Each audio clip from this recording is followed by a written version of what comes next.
The Moon. The first of the major milestones within Gregtech New Horizons. In this episode of my adventure within this massive mod pack, we close out the year with a bang. This is episode 5 of my journey into my second year. If you missed the last episodes, go watch them to catch up. I will not catch you up, mostly because I'm lazy. I am Bedrock Burger, your local let's all go to the malt shop kind of guy. If you like this video, hit the like button, subscribe, leave a comment, and do the usual stuff we all love to see you do.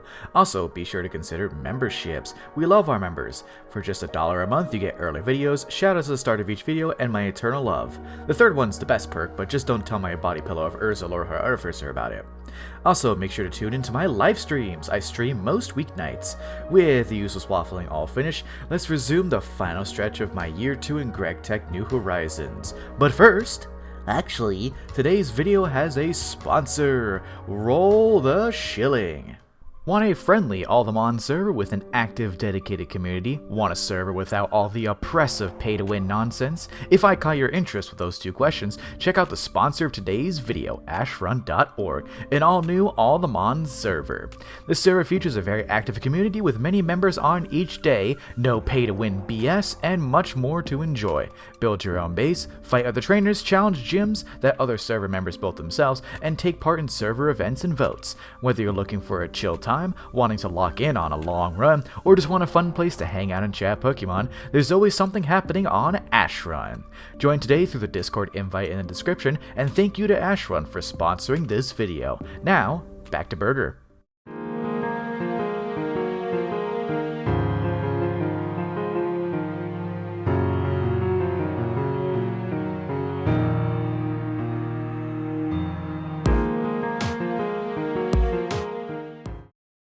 To reach the moon by the end of this in-game year, I'd need to start moving fast. Pretty much skip anything that I deemed unnecessary to get there. For the first task, I would kill a bunch of withers. Simple as. Nether star plates are required for the rocket, so killing this boss was necessary to get to the big cheese rock in the sky. The boss died quicker than Concord, as my crossbow is crazy good and my hammer hits like, well, a hammer. Done and dusted. Or starred. To get to the moon, my second task would be to make a ton of circuits.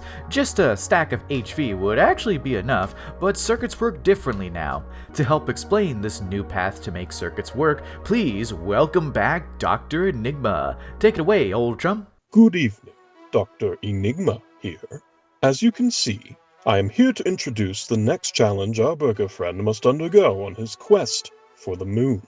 High voltage is the tier where we first encounter the first new line of circuits in the progression of the mod pack. Our simplest circuits, electronic circuits, were simply made in a crafting table, using basic components like resistors, wire coils, and electron tubes.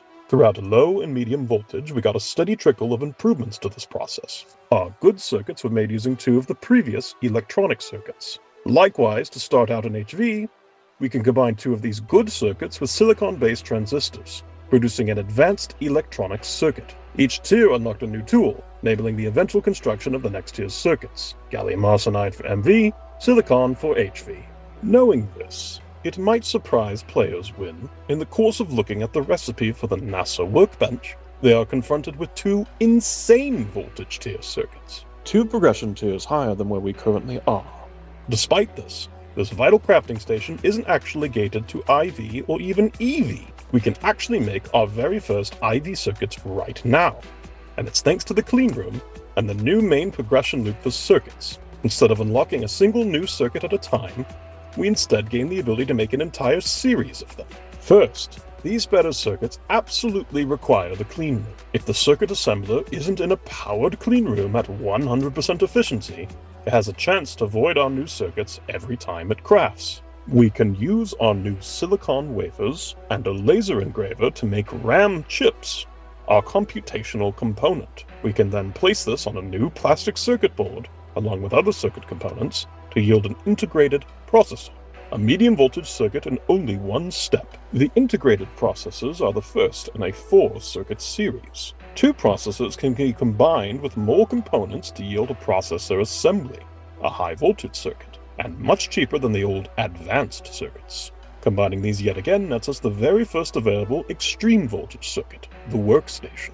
With workstations in hand, we can finally build a proper high-voltage circuit assembler, as these machines need circuits from the next tier up to be built. Now, with an HV circuit assembler, we can combine two workstations to form a mainframe, the very first IV circuit, and one of the critical components of the NASA workbench. Each new tier from here on out will bring another 4-circuit series with it.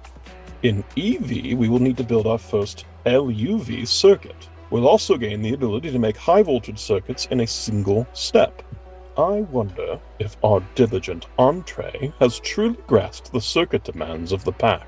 Fortunately for him, he seems to have learned how to batchcraft. Will it be enough to reach applied energistics and autocrafting? Only time will tell.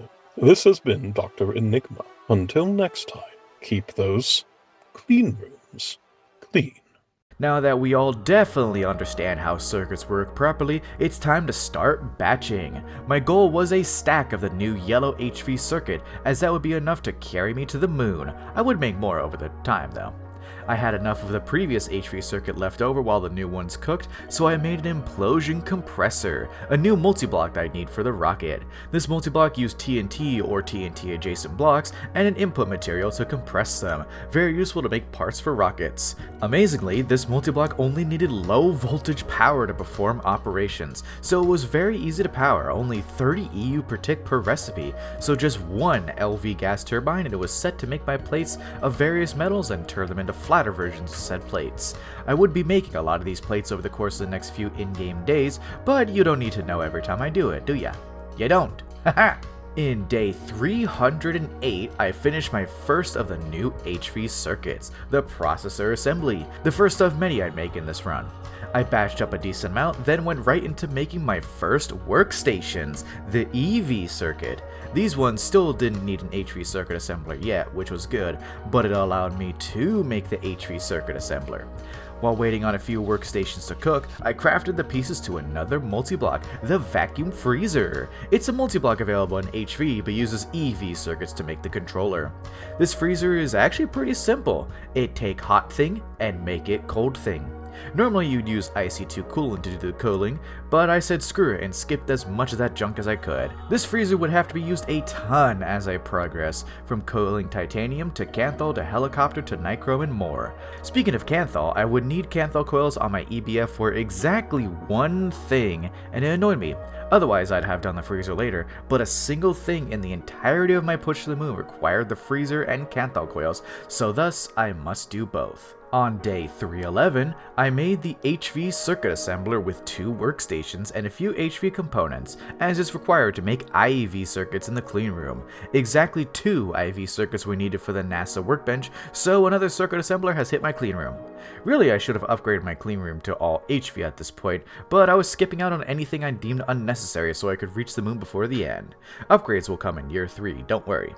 I cooked up a bunch of canthal on my EBF, then set the hot ingots in the freezer to cool. You can't do much with the hot ingots except take damage, so they have to be chill. Something metaphor for life, I am smart and media literate. While these ingots cooled, I made my first IV circuits, the only 2 I need for the rest of this in-game year.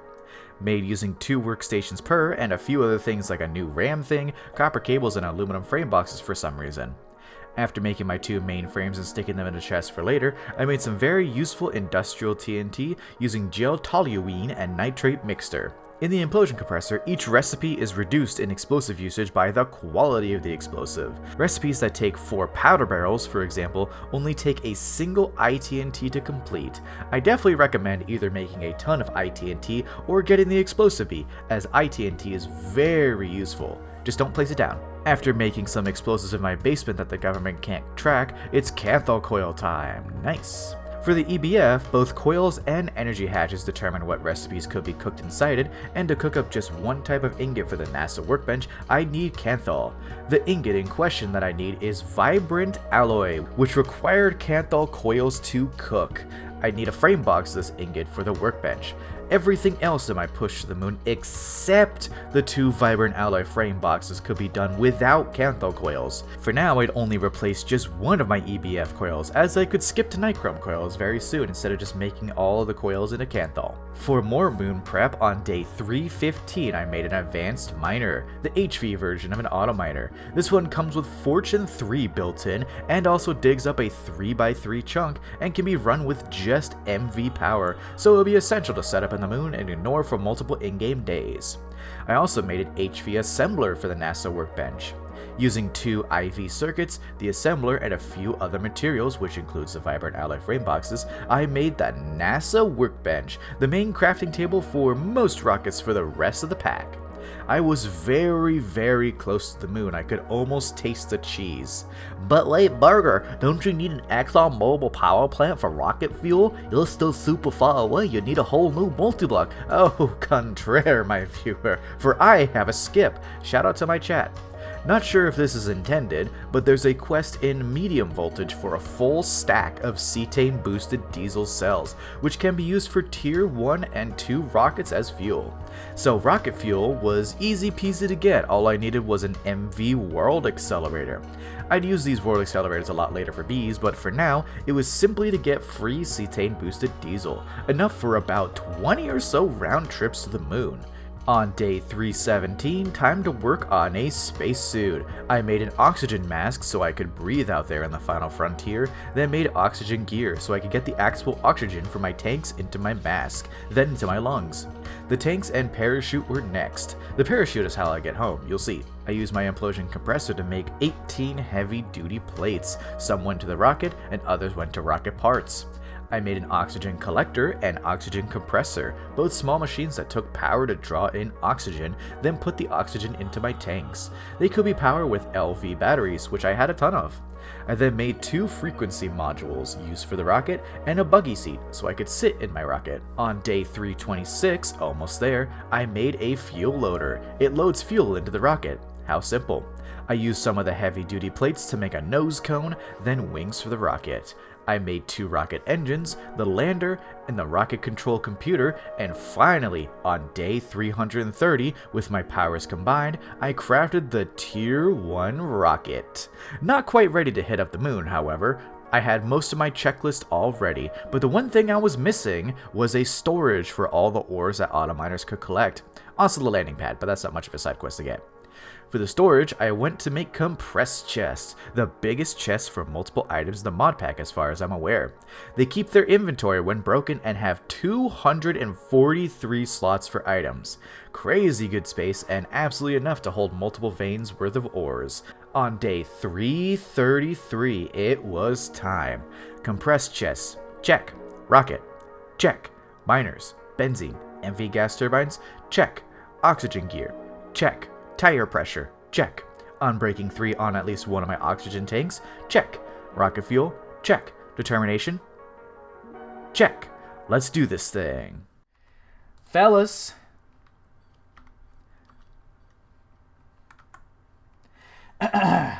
Fly me to the moon, let me play among the stars, let me see what spring is like on Jupiter. I hit my mic. On Jupiter and Mars.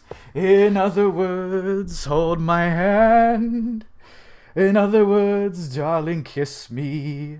Fill my life with song and let me sing forevermore. You're all I long for, all I worship and adore. In other words, please be true.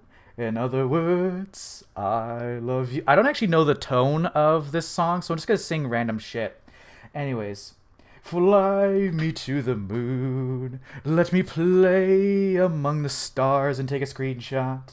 Let me see what spring is like on Jupiter and Mars and the moon, I guess. In other words, hold my hand. In other words, darling, kiss me.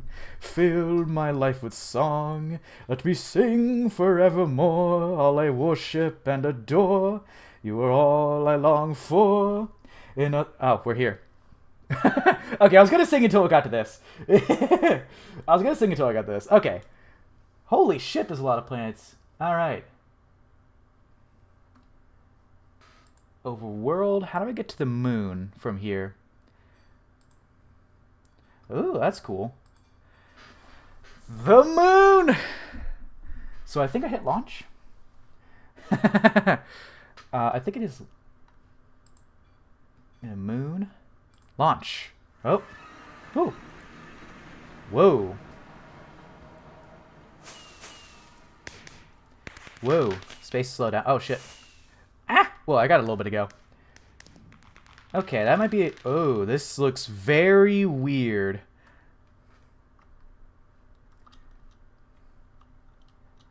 Pollution is off, yes. Okay. Oh, there we go. Okay, I was waiting until I could see this. Fellas, the moon. The moon, baby. Oh, there's our notes here. Oh. How do I get out? Is it control? Yeah. Oh, yes. And we did it. The first major milestone of Gregtech New Horizons complete. The moon! We still have 30-ish days left of the run, so now what? Well, the moon opens up a lot of new progression steps for us to complete. The big unlock from this moon visit is titanium, the main ingot of the extreme voltage age, like how aluminum is for MV and stainless steel is for HV. For titanium, there's two big ore veins on the moon we can mine to get some, ilmenite veins and bauxite veins. Ilmenite itself has a whole processing line to make titanium that will be the first thing I do in year 3, but we have bauxite processing for titanium as soon as we get home. Bauxite can be processed into aluminum, but during the processing we can use other machines to make rutile dust. Using this rutile, we can make titanium. With titanium, we can move on to the next tech age. With the next tech age, we gain access to the most powerful new tool in the pack, Applied Energistics 2. Baby steps, we'll get there. A small tip for this part is that bauxite veins are much better to get titanium than ilmenite veins, as bauxite can give rutile for titanium, and ilmenite, which is in bauxite veins, can be processed into titanium. Both are present in bauxite veins, and bauxite veins have over double the ilmenite as ilmenite veins, but ilmenite veins have a few other ores that may or may not be useful, I'm not sure. I placed my HV miners on the veins to go as I wanted aimlessly around the big cheese rock. The moon was really used for only two things, titanium and the next rocket. To get the next rocket, I need the blueprint, which is found within moon dungeons. A few early planets have these blueprints within these dungeons. These dungeons have bosses at the end and were easy to spot. Crater with dark blocks at the bottom. Simple. For the moon, this boss was the evolved skeleton and it died in like 4 hits. Crossbow OP. The boss dropped a key to the chest to the end of the dungeon, and within it was a blueprint for the Tier 2 rocket. On day 337, I returned home. 4 days passed when I was on the moon. Very thankful to a viewer on my stream that recommended putting Unbreaking 3 on my oxygen tanks, as it massively increased the time I could stay on the moon. When I floated back down, I almost forgot to get my stuff back from the chest that floats down with me. Definitely don't forget that, it holds the rocket and landing pad. In the NASA workbench, I placed the Tier 2 schematic and it added a new page for when I need to go to Mars. My reward for reaching the moon was a personal dimension, which I would not use in this year. I'll use it in the next year, as I intended to have it both for bees and crops when the 2.9 update is fully out. It's not out as of the making of this section. This is the only choice for a reward. There is no other option. No other choice for a reward doesn't exist. On day 340, only 25 days left, I made a new HV assembler, an HV mixer, and an HV fluid heater. My goal was to go for titanium and I needed high voltage energy hatches on my EBF. I crafted an HV cutting machine, then made some 60k HE coolant cells. These were made from a new type of cell and sodium potassium. The fluid heater from earlier and a distillery were used to make this mixture. At the end of day 344, I made my first 2 HV energy hatches, but I need more later. Right now, minimum was better. On day 346, my first titanium. The process here isn't too bad. 3 rutile dust, 2 carbon dust, and chlorine in my LCR made titanium tetrachloride, a fluid that could be put in my EBF with magnesia dust to make a hot titanium ingot and magnesium chloride dust. The hot titanium went to the vacuum freezer and my first titanium ingots were produced. With these ingots, I pressed them into plates in my extruder, then used 8 plates to make my first extreme voltage machine hull, and gain access to this new age.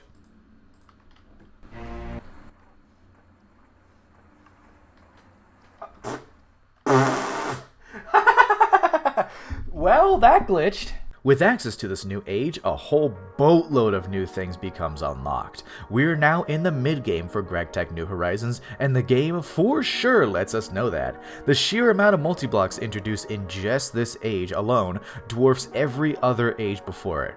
New multi-block generators, new ore processing multi-blocks, new multi-block variants of most single-block things, but the most important of all we unlock is Applied Energistics 2. Technically unlocked at HV, but at the very end of HV, you might as well spend the 8 titanium on the EV hull to get there. Speaking of Applied Energistics 2, I started cooking up processors to start this crazy mod. Calculation processors using Certus quartz, engineering processors using diamonds, and logic processors using gold. While these cooked, I decided to do something that most Minecraft players do in every world. Beat the game! The Ender Dragon in Gregtech is a bit different, but after a hard-fought battle and only 72 deaths, I'm kidding, there's only one, the dragon went down. As of right now, the biggest development from killing the dragon is that I get its egg and ender bees. The egg isn't super useful right this second, but the ender bees are also not super useful yet.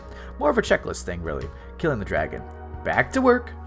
On day 350, I upgraded one of my EBFs to Nichrome coils, the next tier up from Cantho coils. Not needed right now, but it's another thing to check off.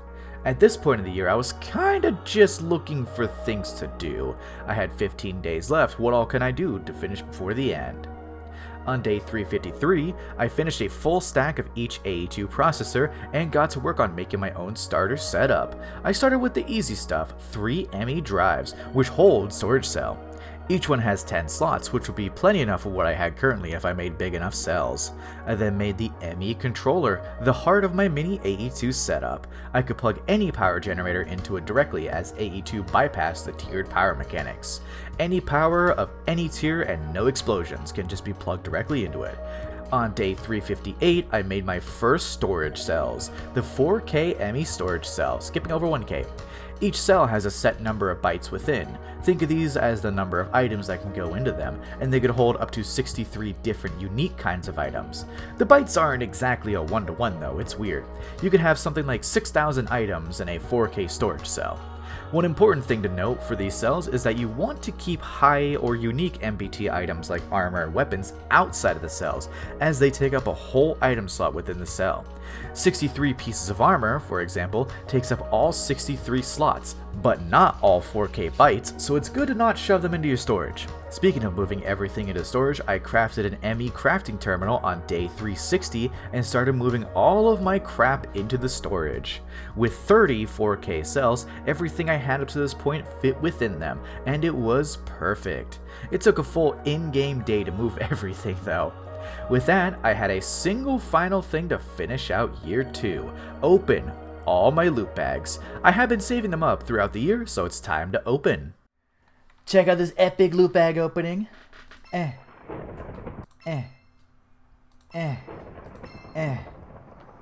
Shit. Nothing too major to note in this box opening. A lot of various small things. No serialized cards, unfortunately. A lot of Shocklands, though. Wait, wrong box opening. With everything I wanted to do in year 2 all done, it's time to stare into the sunrise as the first sun of year 3 rises. Welcome to the automation year. Next year will be a wild one. Bee automation, 2.9 crops NH, a trip to Mars, and the biggest processing line I will make for a long time within the pack, the Plat line. Dear God. We have a lot to do, so I hope to see you there. Thank you all for joining me in Gregtech New Horizons Year 2. Year 3 will begin recording very soon. I hope to see you all on stream as I take on the Titanium line as my first thing in Year 3. Stay tuned for more, aiming for the first episode of Year 3 on October, mostly to give myself more time to record and edit throughout September.